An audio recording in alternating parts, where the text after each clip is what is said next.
नमस्कार साथियों, आप सभी का दत्ता क्लासेस में स्वागत है। साथियों, हम बात कर रहे थे अनुपात और समानुपात की, और उसमें कुछ बेसिक चीज़ें मैंने बता दी थी।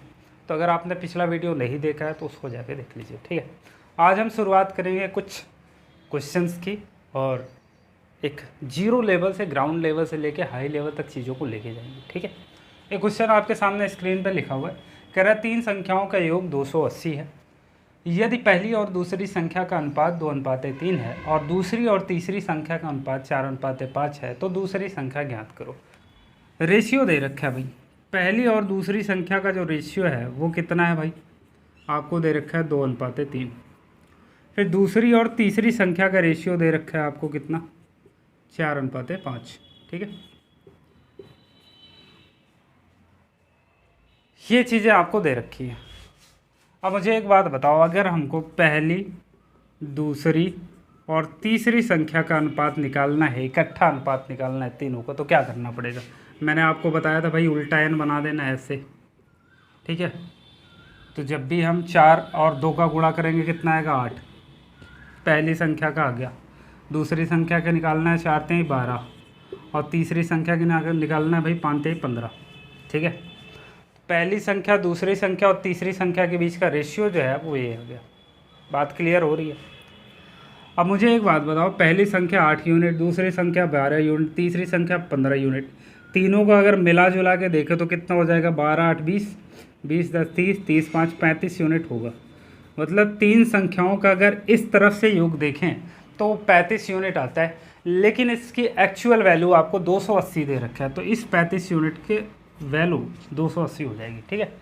यहाँ से 1 यूनिट की वैल्यू निकालेंगे, भी काट दो, 5 7 35 और 5 5 25, 5 6 30, 7 8 56, ठीक है। यानी 1 यूनिट की वैल्यू आई है 8। 1 यूनिट की वैल्यू 8 आ गई, तो मुझे बताओ आपको दूसरी संख्या निकालना है। दूसरी संख्या कितने यूनिट है भाई, 12 यूनिट। तो 12 यूनिट की वैल्यू निकाल लो, कितना आ जाएगा भाई, 12 8 96, 12 × 8 96, मतलब दूसरी संख्या हमारी 96 हो जाएगी, ठीक है। बात क्लियर हो रही है। एक और क्वेश्चन लेते हैं, आगे बढ़ते हैं साथियों। अगला क्वेश्चन कह रहा है 3 संख्याओं का योगफल 79 है। यदि पहली संख्या और दूसरी संख्या का अनुपात 4:7 है और दूसरी संख्या और तीसरी संख्या का अनुपात 4:5 है तो दूसरी संख्या निकालो। आपको दूसरी संख्या निकालनी भाई। संख्याओं का रेशियो दिया हुआ है, पहली और दूसरी संख्या का जो रेशियो है वो कितना दिया हुआ है आपको, 4:7, ठीक है। फिर दूसरी और तीसरी संख्या का अनुपात दिया हुआ है कितना भाई, 4:5, 4:5। हमें क्या करना है भाई, पहली, दूसरी और तीसरी संख्या का इकट्ठा रेशियो निकाल लेना। कैसे निकालेंगे भाई, उल्टा एन बना देंगे ऐसे।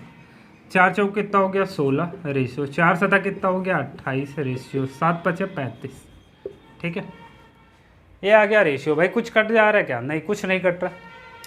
अब मेरे साथियों एक बात बताओ, कह रहा है 3 संख्याओं का योग 79 है। अगर हम इन तीनों संख्या का योग करें तो कितना आ रहा है, 3 2 5, 5 1 6,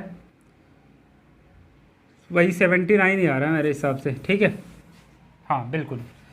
तो 3 संख्याओं का योग यहाँ से 79 यूनिट आ रहा है, लेकिन इसकी एक्चुअल वैल्यू कितना भाई, 79 ही दे रखा है भाई। यहाँ से अगर हम देख रहे हैं 3 संख्याओं का योग कितना आ रहा है, 79 यूनिट, लेकिन एक्चुअल में ये 79 आपको दे रखा है।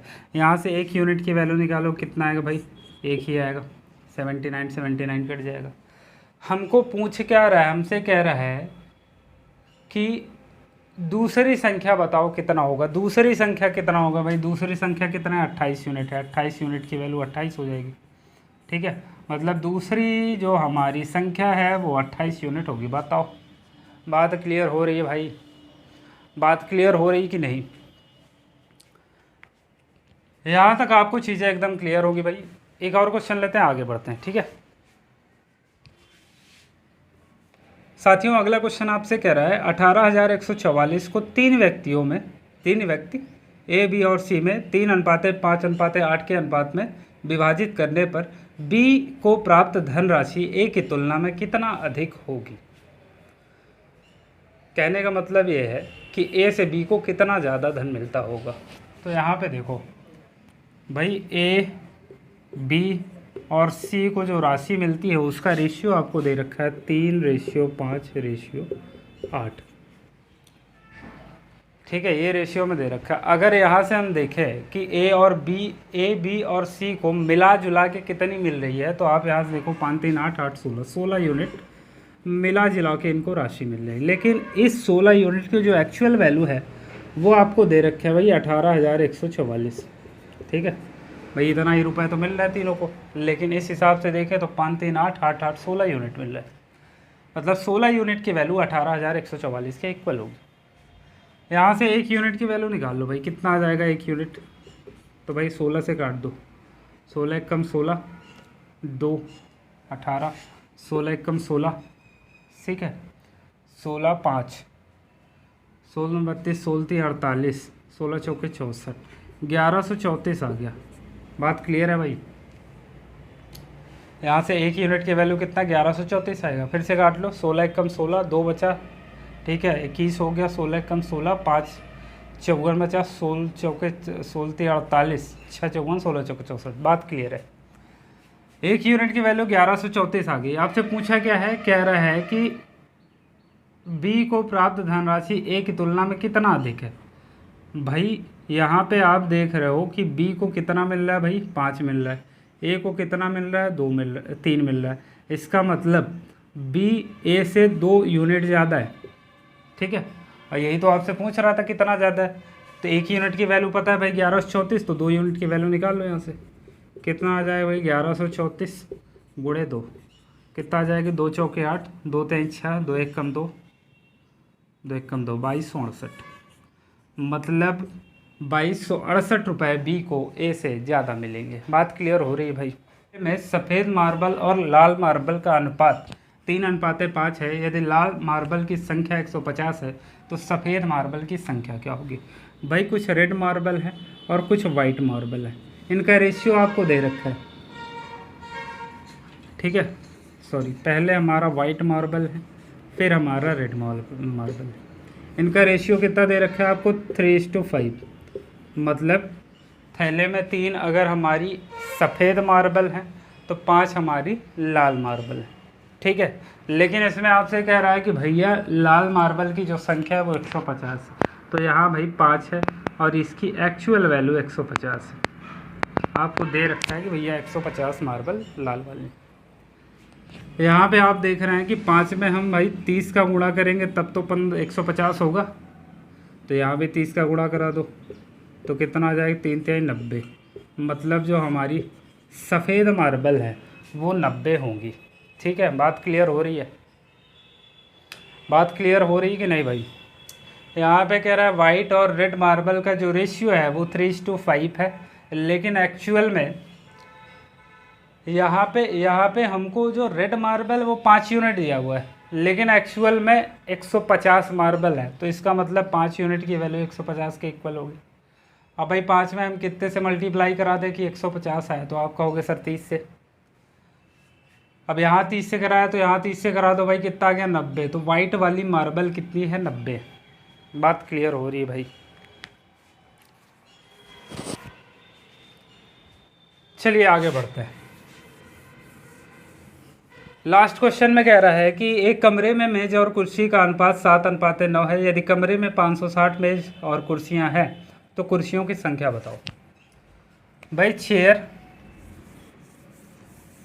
टेबल और चेयर का रेशियो दे रखा है आपको। कितना दे रखा है भाई 7:9। कह रहा है चेयर अगर हमारे पास 7 है तो हमारे पास टेबल अगर हमारे पास 7 है तो हमारे पास चेयर कितने 9 यूनिट। लेकिन अगर मिला जुला के देखें टेबल और चेयर को तो कितना 9 7 16 यूनिट आता है। ठीक है, कुल मिला के इस हिसाब से भाई 16 यूनिट हमारे टेबल और चेयर बनते हैं। लेकिन सवाल में कह रहा है कि टेबल और मेज 560 है, इसका मतलब इस 16 यूनिट की वैल्यू 560 के बराबर होनी चाहिए। यहाँ से एक यूनिट की वैल्यू निकालोगे,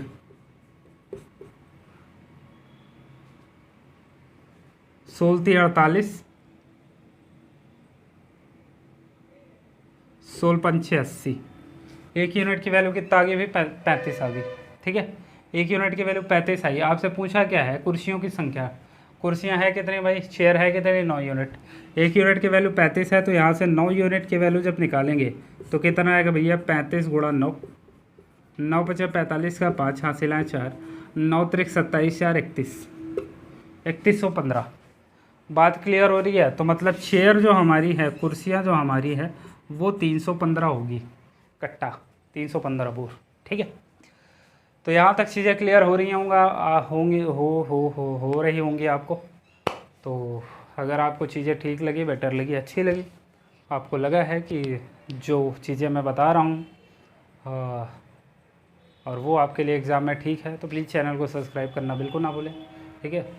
तो आज के लिए इतना ही रखते हैं, बाकी